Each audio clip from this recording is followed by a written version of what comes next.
ఈరోజు మా అన్న ఎన్నోసార్లు కలెక్టరేట్లు కావచ్చు, ఇక్కడ కావచ్చు, అందరూ కూడా మీడియా మిత్రులు అంటే నాకు చాలా ప్రేమ, అభిమానం.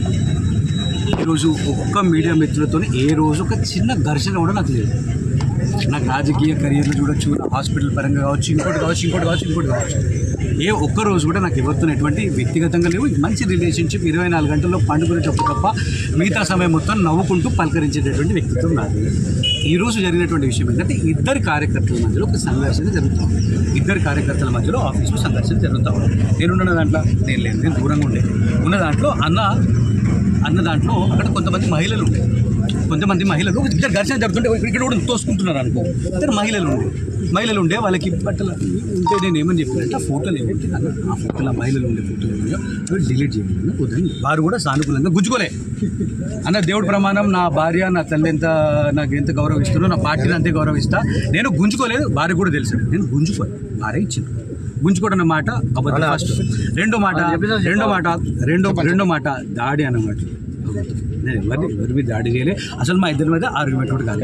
అన్ననే ఇచ్చిండు కెమెరా. అయితే ఒకటి జరిగిన తప్పేం జరిగిందంటే అన్న ఏమన్నాడంటే ఆ ఫోటోలు డిలీట్ చేయండి అన్న, ఇవి డిలీట్ చేయండి అన్న, పాతవి కూడా ఉన్నాయి అన్నాడు ఆయన. తనేమన్నాడంటే ఇంకోటి అంటే మా ప్రోగ్రామ్ ఫోటోస్ కూడా ఉన్నాయి కదా, ఇవి డిలీట్ చేయండి కానీ అవి ఉండనియండి అని అన్నారు. నా ఉద్దేశం ఏంటన్నా, ఇద్దరు కార్యకర్తల మధ్య జరుగుతుంటే దాడి జరుగుతుంటే అది బయట వద్దు, మా ఇంటర్నల్ నాకు ఒక బాధ్యత ఉన్నది.